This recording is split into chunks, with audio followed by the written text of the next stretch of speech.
Leyte, Philippines, October 22, 1944.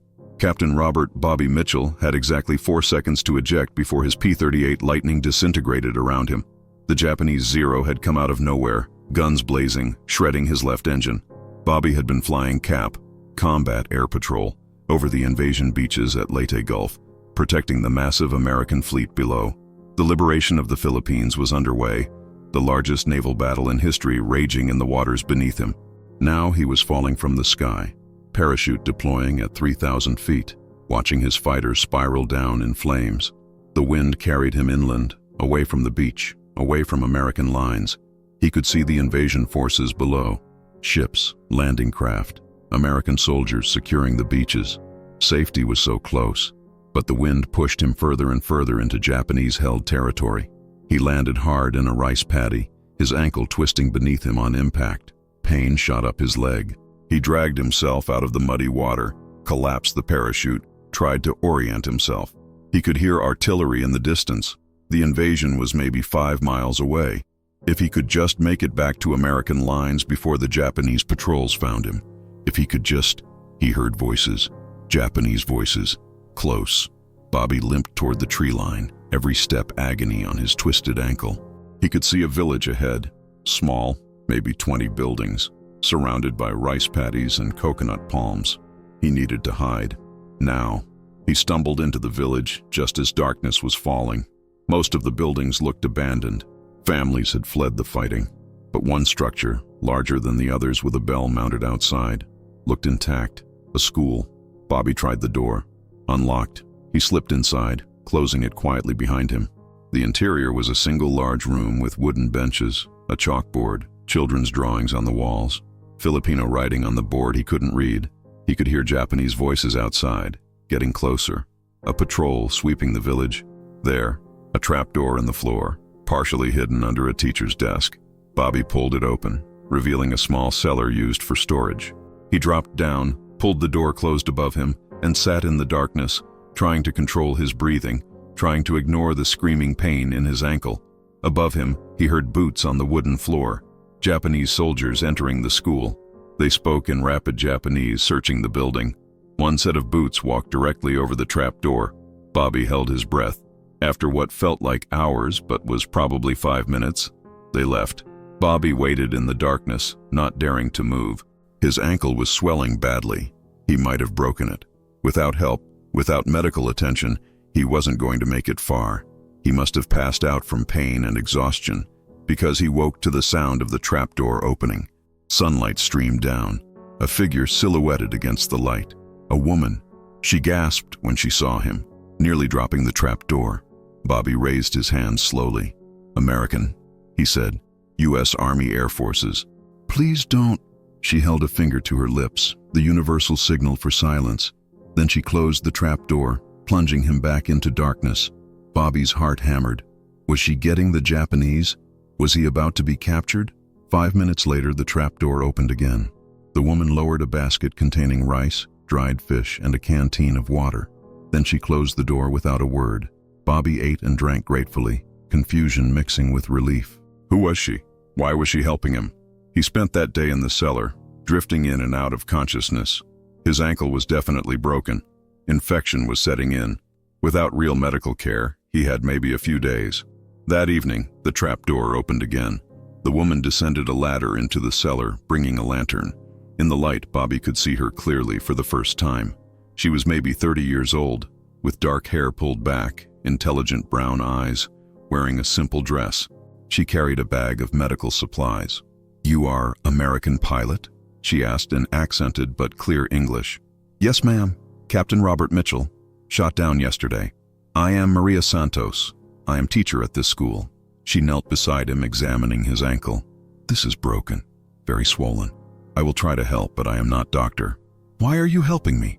The Japanese control this village. They have patrol that comes every 2 days. They came yesterday, the day you arrived. They will return tomorrow morning, 48 hours from when you fell from sky." Bobby's blood ran cold. "You need to turn me in. If they find you're hiding me, they will execute me," Maria finished calmly. "Yes, and my family. My mother, who is old and sick. My brother Antonio. who is only 16. My niece Carmen, who is 5 years old. All of us will be killed. This is what the Japanese have told us will happen to any Filipino who hides American soldiers. Then why? Because you are a human being who needs help. Because I am Filipino, and Filipinos do not abandon those who come to liberate us. Because it is right thing to do. She set his ankle as best she could, wrapping it in bamboo splints and cloth. Bobby gritted his teeth against the pain, trying not to cry out. She gave him some pills, aspirin, probably, and more food. You must stay quiet, she said. During day, I teach children here, 20 students, ages 6 to 12. The Japanese allow school to continue because they want to appear, how do you say, civilized. But if children discover you, they might tell. Children cannot keep secrets. I understand. Tomorrow the Japanese patrol will return.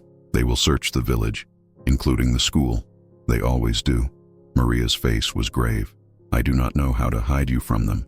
The cellar is first place they will look if they are thorough. Then I'll surrender. I won't let them kill you for helping me. Maria shook her head. If you surrender, they will torture you for information about invasion. Then they will execute you. You have seen what Japanese do to pilots they capture. The stories reach even our small village. Bobby had heard the stories too. Captured pilots beheaded, tortured, paraded through streets. The Japanese military had shown little mercy to downed airmen. I have until tomorrow morning to decide, Maria said. 48 hours since you arrived. I must choose. Turn you in and perhaps save my family, or continue to hide you and risk all our lives. You already know what you should do, or what is safest. Maria looked at him with exhausted eyes. I am teacher. I have responsibility to my students, to my family, to my village. If I am killed for hiding you, who will teach the children? Who will care for my mother? Who will protect Carmen? I'm sorry, Bobby said quietly. I'm sorry you have to make this choice. Maria stood to leave. I will think tonight and pray, and in the morning, I will decide. She left, taking the lantern, leaving Bobby in darkness with his guilt. That night, Bobby could hear voices above. Maria with her family. He couldn't understand the words, but he could hear the emotion. An older woman's voice, probably Maria's mother, a younger male voice, questioning, and a child's voice, high and innocent. They were arguing about him, about whether to turn him in. And Bobby realized with horrible clarity that whatever Maria decided, people he'd never met were going to suffer because he'd crashed near their village. The next morning, Bobby woke to the sound of children's voices. School was in session above him. Maria was teaching, her voice calm and steady as she led the children through their lessons. Bobby could hear them reciting something in Tagalog, their young voices blending together. He spent the day listening to the sounds of childhood innocence happening just feet above where he hid. These children had no idea an American pilot was beneath their feet, had no idea their teacher was risking everything. Around midday, the voices changed, became excited, frightened. Bobby heard boots on the floor again. Japanese voices, harsh and commanding. The patrol had arrived. Bobby reached for his service pistol, still in its holster. 1 magazine, 7 rounds. If they found him, he wouldn't go without a fight. He wouldn't let them hurt Maria. Above him, he could hear the Japanese soldiers searching, questioning Maria.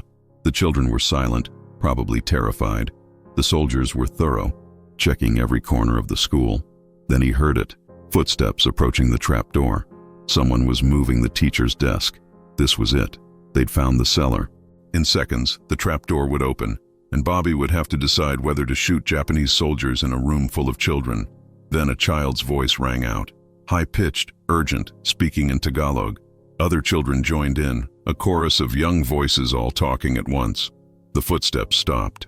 The Japanese soldiers responded in Japanese, their voices questioning. More children's voices, insistent now. Whatever they were saying, they were all saying it together, like a rehearsed speech. Long moments passed. Then the soldiers' boots moved away from the trapdoor. More conversation in Japanese. Then the boots moved toward the door, and the soldiers left. Bobby exhaled, his whole body shaking. What had just happened? That evening, after the children had gone home, Maria descended into the cellar. Her face was pale but determined. The children saved you, she said. What did they say? When the soldiers found the trapdoor, they wanted to open it. But my students told them that we keep school supplies down there. Books, paper, things donated by families. They told the soldiers that 2 weeks ago a rat had fallen down there and died, and now it smells terrible, and no one wants to go down because the smell makes them sick. Bobby stared at her. They lied? The children lied to protect me? Yes, 20 children, ages 6 to 12, all telling the same story. The soldiers believed them.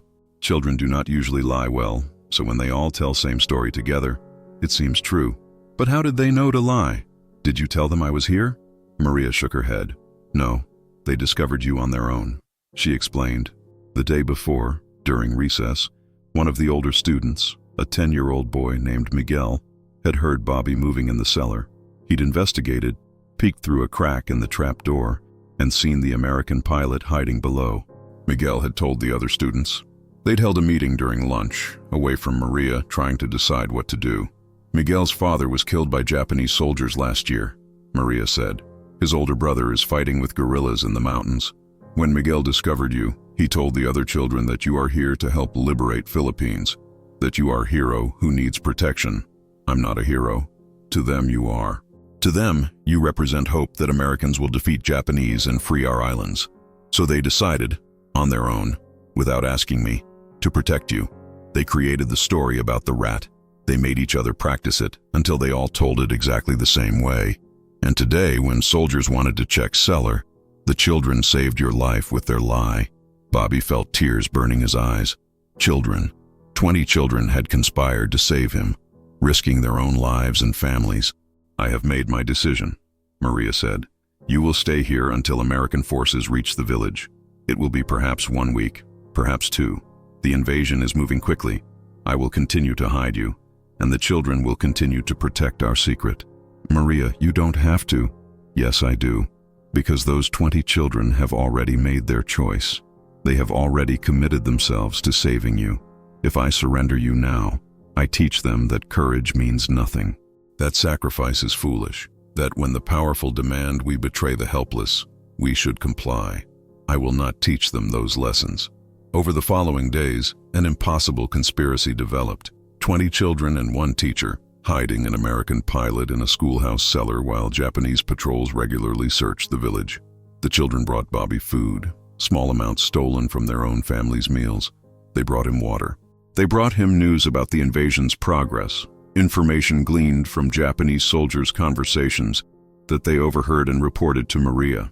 They also brought him drawings, pictures of airplanes, of American flags, of smiling faces with messages in Tagalog that Maria translated. Thank you for coming to help us.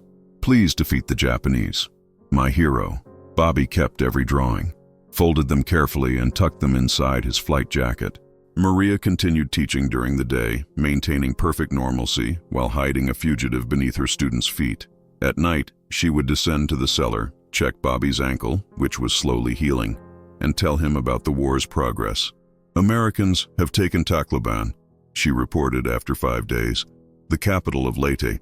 They are moving inland, perhaps 3, 4 more days before they reach our village.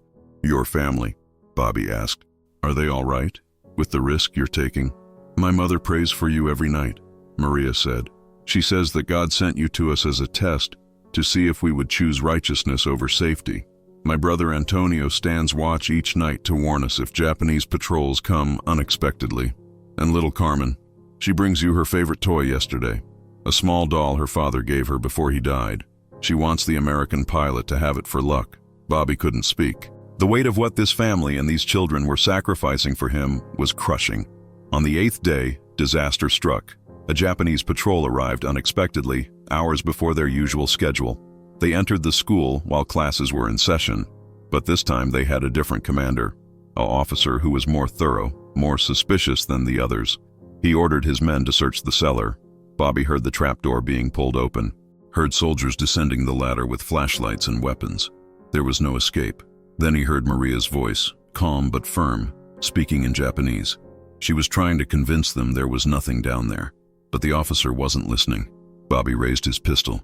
If they were going to capture him, he'd take at least a few of them with him. Maybe buy the children time to run. Maybe. A child's scream cut through the air. Bobby froze. Above him, in the schoolroom, one of the children, he recognized the voice as Miguel, the 10-year-old who'd first discovered him, was screaming in terror, crying out in Tagalog. The soldiers in the cellar hesitated. The officer barked orders. The soldiers climbed back up the ladder. Bobby could hear chaos above. Miguel was having some kind of fit, thrashing and screaming. Other children were crying. Maria was trying to calm everyone down. The Japanese officer shouted questions. Maria responded rapidly in Japanese. More back and forth. Then, gradually, the commotion settled. The officer barked more orders. The patrol left. That night, when Maria descended to the cellar, her face was drawn with exhaustion and fear. "Miguel saved you again," she said. When the soldiers went down to search, he pretended to have seizure, falling on the ground, shaking, screaming. "I told the officer that boy has epilepsy, falling sickness. That stress and fear trigger his attacks." The officer was worried that boy would die in his presence, which would cause trouble with village. So he ordered patrol to leave immediately. He was faking? Yes. Miguel is very brave boy, and very good actor. Maria smiled sadly. "All my students are heroes. They risk everything to protect you. I'll make sure the world knows what they did," Bobby promised. "When I get out of here, when this war is over, I'll tell everyone about these kids. If you get out," Maria corrected gently. "The Japanese are becoming more suspicious. Their commander asked me today why an American pilot has not been found yet. Other pilots shot down in area have been captured within days. They wonder why you are different, why you have vanished. They think I'm dead. Some do, but others think perhaps someone is hiding you. They told me today that they will begin searching houses more thoroughly, that they will interrogate families separately to find inconsistencies, that they will," her voice broke, "that they will execute anyone suspected of helping you." Bobby gripped her hand. "Then I surrender. Tonight. I'll walk out of here and give myself up. I'll tell them I broke into the school without your knowledge, that you never knew I was here. They will not believe you, and they will kill you anyway. Better than letting them kill you and those children." "No," Maria said firmly. "Not better. Your life has value. You must survive to tell the world what Filipino people sacrificed, what these children risked. If you die here, their courage means nothing." 2 more days passed. The American forces were getting closer. They could hear the artillery, louder now, maybe 2 miles away. Just 2 more days, and the village would be liberated. But the Japanese were getting desperate. Their patrols had increased. They were searching every building, every home, with increasing thoroughness. It was only a matter of time. On October 30th, 1944, 8 days after Bobby had crashed, Maria descended to the cellar with news. "Tonight," she said, "Americans will reach our village tonight or tomorrow morning. The Japanese garrison is preparing to withdraw. They are destroying documents, preparing to flee into the mountains. If we can keep you hidden just a few more hours." They both knew it was impossible. The final Japanese patrol would search the school one last time before retreating. They always did. Scorched earth policy, destroying anything useful to the advancing enemy. "There's another way," Bobby said. "I'm strong enough now to move. My ankle's healed enough. When the patrol comes for their final search, I'll slip out, hide in the jungle, wait for them to leave, then come back. Too dangerous. If they see you, I'll take that risk. I won't let them find me here, in your school, with your students. I won't let that happen." That evening, as darkness fell, they heard vehicles approaching. A large Japanese patrol.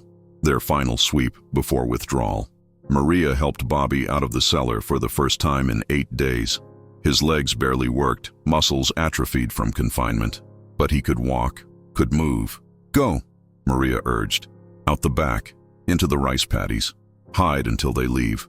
Bobby limped toward the back door, paused, turned back to Maria. "Thank you," he said, "for everything. I'll never forget what you did, what they did." He gestured toward the children's drawings that still decorated the walls. "Go," Maria said, tears in her eyes. "Live. Tell our story." Bobby slipped out the back door into the darkness, heard the Japanese patrol entering the front. He limped through the rice paddies, found an irrigation ditch, lowered himself into the muddy water, and waited. He could see flashlights in the school, hear voices. The search seemed to take hours. Then he heard something that made his blood freeze. Shouting, angry Japanese voices, a woman's cry, Maria's voice, then a child's scream. Bobby started to rise from the ditch, started to go back, but he heard gunfire, multiple shots, then silence. Bobby stayed in that ditch until morning, when American tanks rolled into the village. He emerged, covered in mud, barely able to stand. The American soldiers were startled to find a U.S. pilot stumbling out of the rice paddies. They immediately took him for medical treatment, debriefing, evacuation. Bobby told them about the school, about Maria, about the children. When the soldiers went to the school, they found it burned. Inside, they found Maria's body. She'd been executed, shot in the back of the head. They found the bodies of her mother, her brother Antonio, and little 5-year-old Carmen, all executed.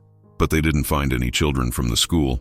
The 20 students had scattered when the Japanese came, had fled to their homes or into the jungle. Most survived. The soldiers found something else. Children's drawings scattered across the floor. Pictures of airplanes and American flags. Messages in Tagalog. "Thank you for coming to help us." Bobby was evacuated to a hospital ship, then back to the States. The war ended 9 months later. He went home to his family in Ohio, tried to resume his normal life, but he couldn't forget. Couldn't stop seeing Maria's face. Couldn't stop thinking about the children who'd risked everything to save him.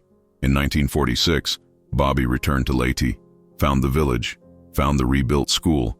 The Americans had reconstructed it after liberation. He met with the village elders, with the families who'd lost loved ones, and he met the children, the 20 students who'd conspired to save him. They were older now. The oldest was 14, the youngest 8, but they remembered. Miguel, the boy who'd faked a seizure, showed Bobby a photograph.